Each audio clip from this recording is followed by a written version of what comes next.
Assalamualaikum warahmatullahi wabarakatuh. Perkenalkan, nama saya Desi Rahmawati dengan NIM 22111024313880. Pada video kali ini, saya akan mempresentasikan atau menjelaskan mata kuliah tentang pengantar bisnis. Materi pertama yaitu tujuan, pengertian pelaku, dan perbedaan bisnis. Tujuan bisnis yaitu yang pertama adalah sebagai kebutuhan yang beraneka ragam untuk memenuhi setiap kebutuhan-kebutuhan konsumen. Yang kedua, kebutuhan dan keinginan. Dan yang ketiga, keuntungan atau laba, profit. Pengertian bisnis. Bisnis memiliki banyak arti, tetapi dapat kita simpulkan bahwa bisnis adalah suatu usaha individu maupun kelompok yang mengembangkan sumber daya yang dimiliki untuk menghasilkan suatu barang ataupun jasa yang pastinya dibutuhkan oleh setiap manusia sebagai konsumen. Sehingga dengan bisnis tersebut kita bisa mendapatkan keuntungan atau laba pada bisnis. Apa sih itu laba? Laba adalah salah satu faktor yang dapat dijadikan ukuran suatu kesuksesan suatu bisnis yang kita jalani. Selanjutnya adalah pelaku bisnis. Yang pertama adalah owner. Owner adalah selaku pemilik suatu usaha. Yang kedua adalah kreditur, yaitu pihak yang memberikan pinjaman atau kredit kepada pihak lainnya. Yang ketiga ada pelanggan, ialah selaku orang yang membeli atau menggunakan produk yang kita keluarkan. Dan karyawan ialah orang yang ikut serta untuk berkontribusi dalam membantu menjalankan usaha atau bisnis kita. Dan penyedia material, supplier. Penyedia material ini sangat penting sebagai supplier dalam membantu kelancaran kegiatan proses produksi untuk menyiapkan bahan baku. Selanjutnya, perbedaan bisnis besar dan bisnis kecil. Bisnis terbagi menjadi dua, bisnis besar dan bisnis kecil. Bisnis kecil ialah pemiliknya itu adalah manajernya sendiri dan berada di daerah operasi lokal dan memiliki organisasi yang sederhana. Tetapi di dalam bisnis kecil ini sering mengalami kegagalan dan juga pemiliknya serba bisa untuk melakukan apapun itu. Sedangkan bisnis besar, manajer itu bukan pemilik dan berada di daerah regional atau nasional. Pemiliknya tidak saling kenal dengan karyawan karena memiliki lingkungan yang besar atau memiliki lingkungan yang luas sehingga pemilik tersebut tidak terlalu kenal dengan karyawan-karyawan. Pada bisnis besar ini juga jarang mengalami kegagalan karena memiliki manajemen yang spesialis pastinya. Batasan usaha terbagi menjadi 4. Yang pertama, industri kecil adalah perusahaan yang dimana memiliki kegiatan usaha di bidang industri dengan nilai investasi paling banyak 200 juta, tidak termasuk nilai tanah dan bangunan, serta mempunyai penjualan per tahun 1 miliar atau kurang, mempunyai tenaga antara 5 sampai 19 orang. Yang kedua, industri menengah adalah perusahaan yang mempunyai kegiatan usaha di bidang industri dengan nilai investasi paling banyak 200 juta atau paling banyak 10 miliar, tidak termasuk nilai tanah dan bangunan, serta mempunyai penjualan per tahun lebih besar 1 miliar namun kurang dari 50 miliar, mempunyai tenaga kerja antara 20 sampai 99 orang. Dan selanjutnya, industri besar adalah perusahaan yang mempunyai kegiatan usaha di bidang industri dengan nilai investasi lebih besar, tidak termasuk nilai tanah dan bangunan tempat usaha tersebut dijalankan, serta mempunyai penjualan per tahun lebih besar 50 miliar, yang mempunyai tenaga kerja lebih dari 100 orang. Dan yang keempat adalah industri rumah tangga atau mikro, mempunyai tenaga kerja antara 1 sampai 4 orang. Keunggulan dan keberhasilan usaha kecil. Keunggulannya yang bisa didapatkan pada usaha kecil ini mandiri, fleksibilitas, bergerak secara aktif, kebanyakan pemiliknya itu bekerja keras dan kebebasan bertindak dan memutuskan bisnis, akrab dengan karyawan. Sedangkan keberhasilan pada usaha kecil ini bisa kita dapatkan dari sikap kerja kerasnya, optimis, mau berkorban untuk keberhasilan, menjual produk yang dibutuhkan masyarakat sehingga produk yang ia keluarkan itu tidak laris, pasti akan laris. Dan faktor keberuntungannya menjadi penting. Selanjutnya, kelemahan usaha kecil. Terjadinya kelemahan usaha kecil ini karena kurangnya orientasi pada masa depan atau pada masa selanjutnya, dan jarang memiliki inovasi, jarang mengadakan kaderisasi, cepat merasa puas sama apa yang telah ia capai, kurang tanggap pada teknologi, kurang memahami akan regulasi, kurang paham dalam memanajemenkan sesuatu, dan struktur modal tidak memadai. Baik, sekian materi yang pertama. Selanjutnya saya akan menjelaskan tentang materi kedua, yaitu tanggung jawab sosial perusahaan. Tanggung jawab sebuah lembaga bisnis harus ditancap secepat mungkin, dan etika bisnis memberikan rambu atau peringatan kapan sih harus berhenti atau mana yang boleh, mana yang tidak boleh. Sebuah lembaga bisnis harus mampu menyelaraskan sumber daya yang dimiliki untuk mencapai suatu tujuan.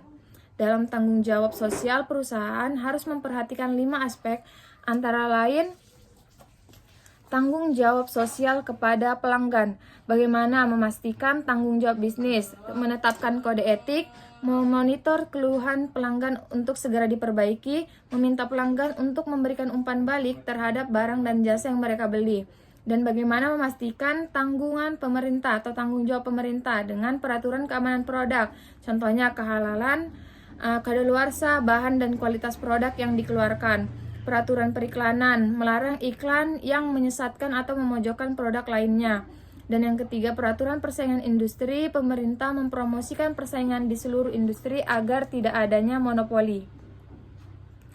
Selanjutnya, tanggung jawab sosial kepada pekerja, memastikan keamanan pekerja dari tempat dan peralatan mereka dipercaya tetap nyaman. Dan selanjutnya, perlakuan pekerja, memastikan tidak adanya diskriminasi, kesamaan kesempatan, tidak ada sara, dan bagaimana memastikan tanggung jawab bisnis. Selanjutnya, tanggung jawab sosial kepada kreditur.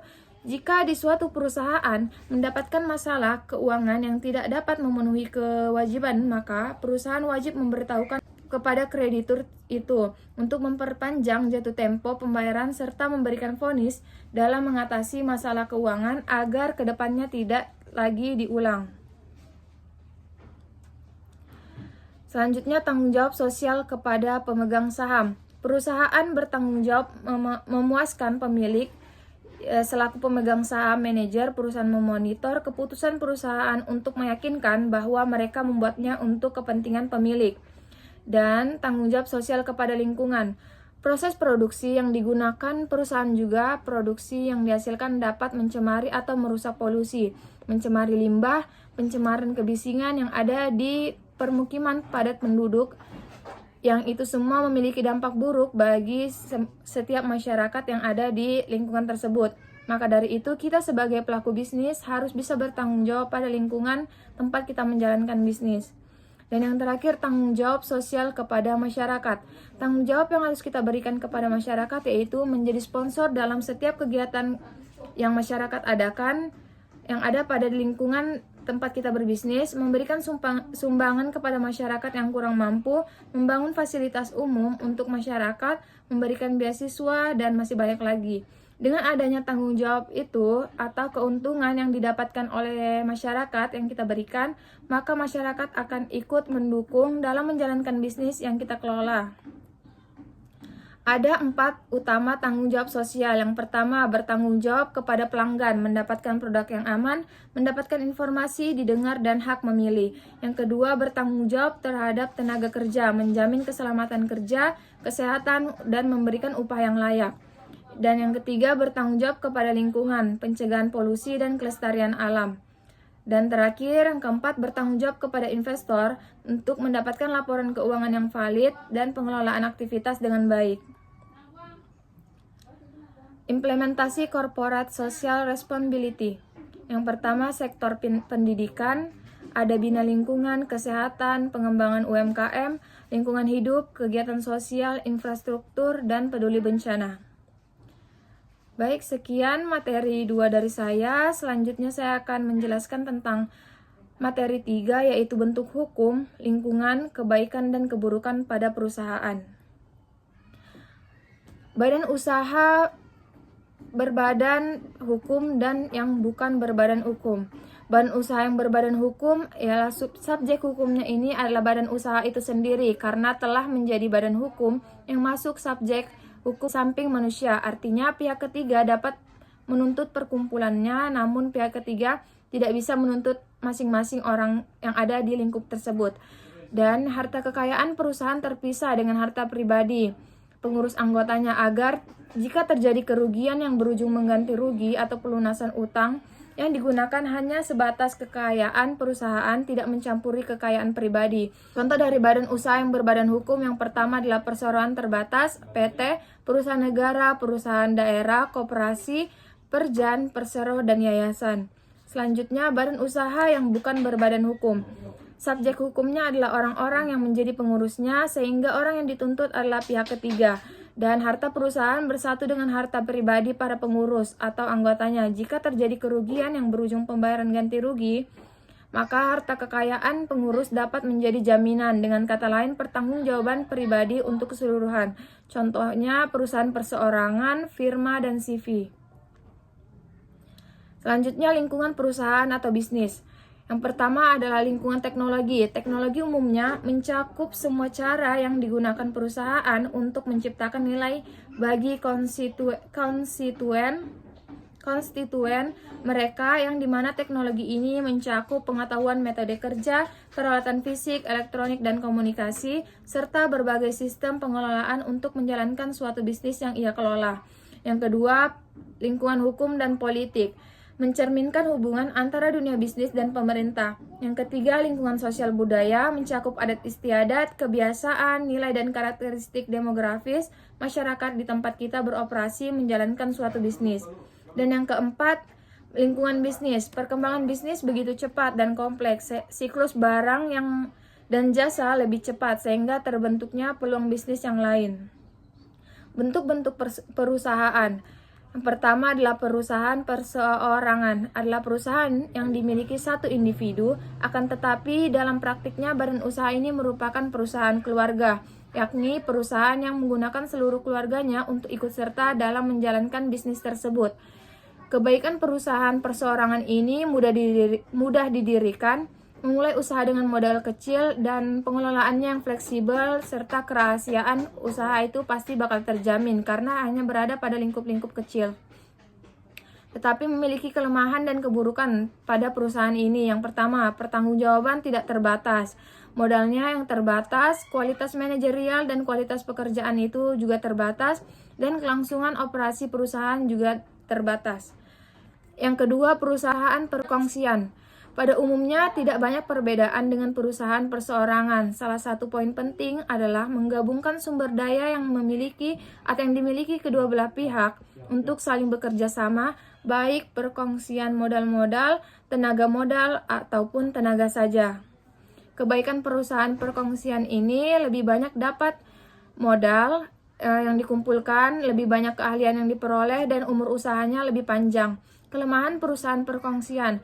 Perusahaan perkongsian masih terdapat masalah tanggung jawab yang tidak terbatas, tetapi ini berlaku hanya general partner yang harus membayar semua utang perusahaan, baik dari kekayaan perusahaan maupun kekayaan pribadi. Ada juga masalah sukar memperoleh modal masih dapat berlaku, namun kecil kemungkinan, dan masalah kesalahpahaman antar anggota. Hal ini dapat mempengaruhi umur perusahaan.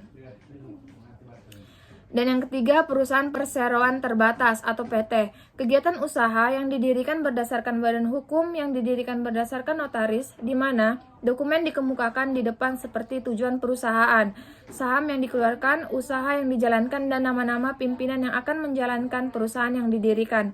Perusahaan ini dibedakan menjadi dua, yakni perusahaan publik dan perusahaan private. Kepemilikan usaha. Perusahaan yang dimiliki oleh pemegang saham, tanda kepemilikannya ada pada surat saham yang dibeli di pasar saham tersebut. Saham perusahaan perseroan terbatas terbagi menjadi dua, yaitu saham biasa merupakan saham yang paling banyak jumlah dan pendapatan yang diperolehnya, dinamakan dividen. Dividen akan dibayarkan ketika perusahaan memperoleh keuntungan. Besaran dividen tergantung kepada keuntungan yang kita terima atau yang diterima oleh suatu perusahaan.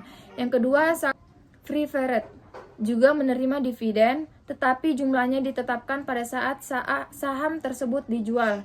Kebaikan perusahaan perseroan terbatas ini, yang pertama, tanggung jawab terbatas. saham perusahaan mudah ditunaikan, pengelolaannya lebih profesional, dan juga pastinya memiliki keburukan pada perusahaan tersebut. Yang pertama, pendiriannya lebih kompleks, 2 kali pembayaran pajak, peraturan yang harus dipatuhi lebih banyak, sukar merahasiakan perusahaan, dapat mengurangi motivasi kerja. Mungkin cukup sekian penjelasan materi dari saya.